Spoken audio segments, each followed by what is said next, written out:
ಅರೆ ಕಡಿಮೆ ಹಾಕು ಆದ್ರೆ ಅಸಲಿ ಹಾಕು. MDH ಕಾಶ್ಮೀರಿ ಕೆಂಪು ಮೆಣಸಿನ ಪೌಡರ್.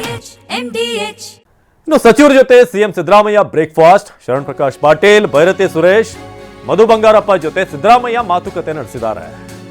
ಈಗ ಡಿನ್ನರ್ ಬ್ರೇಕ್ಫಾಸ್ಟ್ ಸುದ್ದಿಯಾಗಿದೆ ಈಗ ರಾಜ್ಯ ರಾಜಕಾರಣದಲ್ಲಿ. ಶರಣ್ ಪ್ರಕಾಶ್ ಪಾಟೀಲ್, ಬೈರತಿ ಸುರೇಶ್, ಮಧು ಬಂಗಾರಪ್ಪ ಜೊತೆ ಸಿದ್ದರಾಮಯ್ಯ ಮಾತುಕತೆ. ಸಚಿವರೊಂದಿಗೆ ಸುಮಾರು ಅರ್ಧ ಗಂಟೆ ಸಿಎಂ ಮಾತನಾಡಿದ್ದಾರೆ. ನಿನ್ನೆ ಆಪ್ತರೊಂದಿಗೆ ಡಿನ್ನರ್ ಮೀಟಿಂಗ್ ಮಾಡಿದ್ದಂತ ಡಿಕೆ, ಅದು ಕೂಡ 100 ಶಾಸಕರ ಬಲ ಇದೆ ಅನ್ನೋ ಒಂದು ಮಾತು ಕೂಡ ಅಲ್ಲಿ ಬಂದಿದೆ ಅನ್ನೋದು ಇಲ್ಲಿ ಬಹಳ ಮುಖ್ಯವಾದಂಥ ಅಂಶ. ಇವತ್ತು ಸಚಿವರ ಜೊತೆಗೆ ಬ್ರೇಕ್ಫಾಸ್ಟ್ ಮಾಡಿದ್ರು ಸಿಎಂ.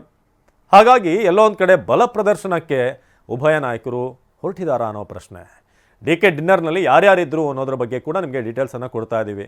ಶರಣ್ ಪ್ರಕಾಶ್ ಪಾಟೀಲ್, ಮುನಿಯಪ್ಪ ಇಂಥ ನಾಯಕರುಗಳು ಕೂಡ ಇದ್ದರು. MC ಸುಧಾಕರ್ ಇದ್ದರು. ಇವರೆಲ್ಲರೂ ಕೂಡ ಕ್ಯಾಬಿನೆಟ್ನ ಆಕ್ಟಿವ್ ಸದಸ್ಯರು. ಹಾಗಾಗಿ ಕ್ಯಾಬಿನೆಟ್ ರೀಶಫಲ್ ಆದರೆ ಏನಾದರೂ ಸ್ಥಾನಮಾನಗಳು ಹೋದಂಥ ಸಂದರ್ಭದಲ್ಲಿ ಇಲ್ಲ ನಿಮ್ಮನ್ನು ಉಳಿಸ್ಕೋತೀವಿ ಅನ್ನೋ ರೀತಿ ಅಂತದ್ದು ಹೇಳಿದಾರ ಅಂತ. ಇನ್ನು ಬೆಳಗಾವಿಯಲ್ಲಿ ಬೈರತಿ ಸುರೇಶ್, ಸಿಎಂ ಅವರ ಆಪ್ತ ವಲಯದ ಪ್ರಮುಖ ನಾಯಕ. ನಾನು, ಲಕ್ಷ್ಮೀ ಹೆಬ್ಬಾಳ್ಕರ್, ನಂಜೇಗೌಡರು ಬ್ರೇಕ್ಫಾಸ್ಟ್ಗೆ ಅಷ್ಟೇ ಬಂದಿದ್ದು. ಒಂದಣ್ಣ ಎಲ್ಲರೂ ಕೂಡ ಬ್ರೇಕ್ಫಾಸ್ಟಿಗೆ ಬಂದಿದ್ವಿ, ತಿಂಡಿಗೆ ಬಂದಿದ್ವಿ ಅಷ್ಟೇ.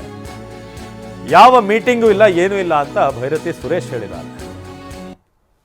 ಬಂದಿದ್ರಿ ನಾನು, ಲಕ್ಷ್ಮೀ ಹೆಬ್ಬಾಳ್ಕರು, ಪೊನ್ನಣ್ಣ, ನಂಜೇಗೌಡರು ಎಲ್ಲ ತಿಂಡಿ ತಿನ್ನಕ್ ಬಂದ್ರಿ ಅಷ್ಟೇ. ಯಾವ ಮೀಟಿಂಗ್ ತಿಂಡಿ ತಿನ್ನಕ್ ಬಂದಿದ್ರಿ ನಾನು, ಲಕ್ಷ್ಮೀ ಹೆಬ್ಬಾಳ್ಕರು, ಪೊನ್ನಣ್ಣ, ನಂಜೇಗೌಡರು ಎಲ್ಲ ತಿಂಡಿ ತಿನ್ನಕ್ ಬಂದ್ರಿ ಅಷ್ಟೇ. ಯಾವ ಮೀಟಿಂಗ್ ಸುನಿಲ್ ಈ ಬಗ್ಗೆ ಹೆಚ್ಚಿನ ಮಾಹಿತಿಯನ್ನು ನೀಡ್ತಾರೆ ನೇರ ಸಂಪರ್ಕದಲ್ಲಿ. ಸುನಿಲ್, ಇದೀಗ ರಾಜ್ಯ ರಾಜಕಾರಣದಲ್ಲಿ ಒಂದೋ ಡಿನ್ನರು, ಒಂದೋ ಬ್ರೇಕ್ಫಾಸ್ಟು, ಆದರೆ ಇದೆರಡಾದರೂ ಕೂಡ ಏನಾದರೂ ಅಲ್ಲಿ ನಡೆಯುತ್ತಾ ಅನ್ನೋ ಪ್ರಶ್ನೆ ಇದೆ. ಯಾಕಂದರೆ ಒಂದೊಂದಷ್ಟು ಕಾಂಪ್ರೋ ಆಗೋಕ್ಕೆ ಅಥವಾ ಪರಿಸ್ಥಿತಿಯನ್ನು ತಿಳಿಗೊಳಿಸುವಂಥ ಬ್ರೇಕ್ಫಾಸ್ಟ್ ಇರ್ಬೋದು, ಇನ್ನೊಂದು ಇದನ್ನು ಮತ್ತಷ್ಟು ಡಬಲ್ ಮಾಡುವಂಥ ಮೀಟಿಂಗ್ಗಳು ಕೂಡ ಆಗ್ತಿದೆ, ಅದು ಡಿನ್ನರ್ ಮೂಲಕ. ಸೊ ಏನಾಗ್ತಿದೆ ಸದ್ಯಕ್ಕೆ ಅಂತ, ಇವತ್ತು ಕೂಡ ಬೆಳಗ್ಗೆ ಒಂದು ಸಣ್ಣ ಮೀಟಿಂಗ್ ಆಯಿತು ಅಂತ.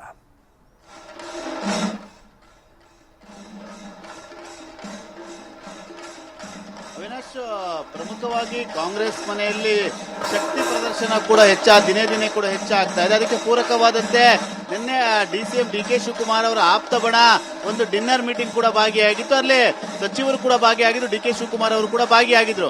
ಅದರ ಬೆನ್ನಲ್ಲೇ ಇವತ್ತು CM ಸಿದ್ದರಾಮಯ್ಯ ಅವರ ಒಂದು ಸರ್ಕಿಟ್ ಹೌಸ್ ಅಲ್ಲಿ ವಾಸ್ತವ್ಯ ಹೂಡಿದ್ದಾರೆ. ಆ ಒಂದು ಸರ್ಕಿಟ್ ಹೌಸ್ ನಲ್ಲಿ ಇವತ್ತು ಕೆಲ ಸಚಿವರು ಕೂಡ ಅವರ ಜೊತೆ ಒಂದು ಉಪಹಾರವನ್ನು ಸೇವಿಸಿದ್ದಾರೆ. ಆ ಒಂದು ವಿಚಾರ ಸಾಕಷ್ಟು ಚರ್ಚೆಗೆ ಮತ್ತೆ ಕುತೂಹಲಕ್ಕೂ ಕೂಡ ಗ್ರಾಸವಾಗಿದೆ.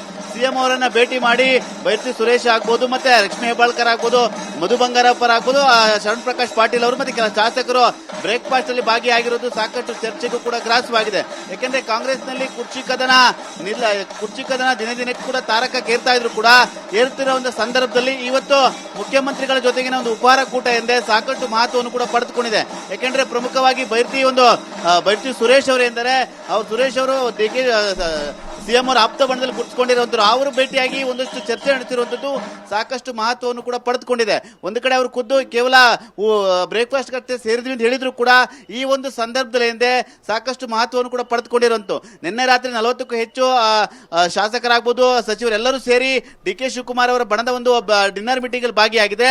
ಇವತ್ತು ಬೆಳಗ್ಗೆ ಸಿಎಂ ಅವರ ಒಂದು ಸರ್ಕಿಟ್ ಹೌಸ್ ನಲ್ಲಿ ಎಲ್ಲರೂ ಕೂಡ 4-5 ಸಚಿವರು, ಶಾಸಕರು ಒಂದು ಉಪಹಾರ ಕೂಟಕ್ಕೆ ಸೇರಿರುವುದು, ಮೀಟಿಂಗ್ ಮಾಡಿರುವಂತದ್ದು ಸಾಕಷ್ಟು ಚರ್ಚೆಗೆ ಗ್ರಾಸವಾಗಿದೆ. ಯಾಕೆಂದ್ರೆ ಇವೆಲ್ಲ ವಿಚಾರಗಳನ್ನ ನಾವು ನೋಡ್ತಾ ಇದ್ರೆ ಅವಿನಾಶ್, ಕಾಂಗ್ರೆಸ್ ಮನೆಯಲ್ಲಿ ಶಕ್ತಿ ಪ್ರದರ್ಶನ, ಬಲ ಪ್ರದರ್ಶನ ನಡೀತಾ ಇರೋದು ಸ್ಪಷ್ಟವಾಗಿ ಮೇಲ್ನೋಟಕ್ಕೆ ಕಂಡು ಬರ್ತಾ ಇದೆ.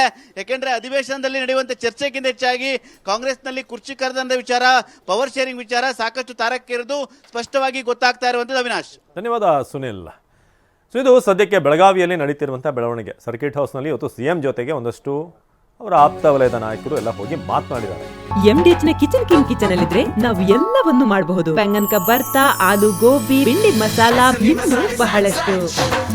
MDH